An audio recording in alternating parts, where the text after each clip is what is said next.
सोलापूरपासून 30 kilometre अंतरावर वडवळ हे गाव आहे। वडवळ गावातील नागनाथ महाराजांचं दर्शन घेण्यासाठी दूरदूरवरून भाविक गर्दी करतात। वडवळचं नागनाथ म्हणजे मोहोळ तालुक्याचं ग्रामदैवत। केवळ ग्रामदैवतच नाही तर भाविकांचं श्रद्धास्थानी आहे। या गावाला वडवळ हे नाव कसं पडलं याबाबत अधिक माहिती अभ्यासक डॉक्टर सूर्यकांत चव्हाण यांनी लोकलिटीशी बोलताना दिली आहे। नमस्कार, मी डॉक्टर सूर्यकांत चव्हाण। मी मुंबईवरून इथं आलेले आहे आणि नागनाथांनीच मला बोलवलं असं मी समजतो की त्यांचं जे मराठी वाङ्मय आहे जे काही दुर्मिळ होतं आणि अजूनपर्यंत अप्रकाशित होतं ते प्रकाशित करण्याचा योग त्यांनी माझ्या हस्ते करून दिला। ही मी माझं परम भाग्य समजतो की ह्या वृद्धापकाळामध्ये सुद्धा मला देवाची सेवा करण्याची संधी मिळाली। विशेष म्हणजे नागनाथ ह्या मोहोळवरून या वडवळ गावाला आले। त्याचा इतिहास असा आहे की जे हेग्रस नावाचे भक्त मोहोळमध्ये होते, त्यांच्या आईचं नाव सुनीता।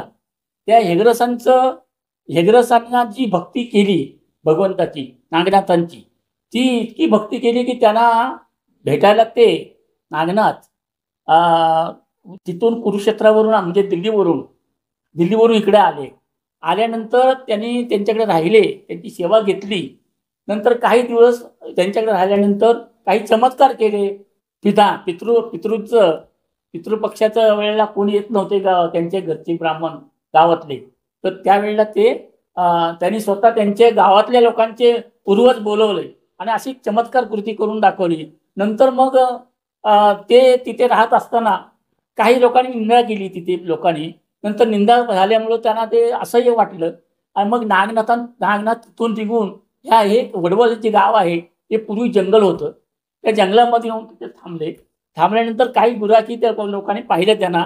नंतर तिथे त्यांनी काय केलं की एक वडाची सुकलेली फांदी होती, ती अशी जमिनीत रोवली आणि पाणी घातलं तर तिला लगेच मोठं वडात रूपांतर झालं आणि मग त्यांनी वडवळ हे नाव स्थापन केलं। आणि नंतर इथे आल्यानंतर मग इथं ते राहिले आणि तिथे त्यांचा शिष्य परिवार वाढल्यानंतर त्यांनी मग शेवटचा त्यांचा जो अवतार समाप्ती आहे ती इथंच केली आणि हे पवित्र क्षेत्र आहे। नागनाथ महाराजांच्या अस्तित्वाची आणि वडवळ गावाच्या स्थापनेची आख्यायिका कमालीची रंजक आहे। चंद्रमौळीचे हेग्रस हे नागनाथांचे भक्त होते। वडवळ हे घनदाट अरण्य होतं। भक्त हेग्रसांच्या भक्तीने भारावून जात नागनाथ वडवळ गावी आले। नागनाथांनी गावात येताच एका वाढलेल्या वडाची फांदी रोवून पाणी घातलं। त्या वाढलेल्या झाडाला संजीवनी मिळाली आणि पावले फुटली। या चमत्कारामुळे नागनाथ महाराज पंचकोशीत प्रसिद्ध झाले। त्यांचा भक्त परिवार प्रचंड वाढला। इथे नागनाथांची अवतार कार्याची समाप्ती केली। भक्त हेग्रसांनी प्रत्यक्षात नागनाथ महाराजांना वडवळ गावी आणले अशी आख्यायिका आहे। महाराष्ट्रासह शेजारच्या राज्यातल्या हजारो भाविकांचं ते कुलदैवत आहे। मनोकामना पूर्ण झालेले भाविक नागनाथ महाराजांच्या या पुरातन मंदिरात येऊन नवस फेडतात।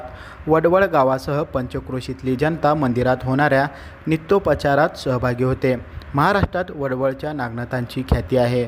महाराजांच्या दरबारातून कोणीच रिकामी हाती जात नाही असा भाविकांचा विश्वास आहे। Irfan Patel, news 18 local, Solapur.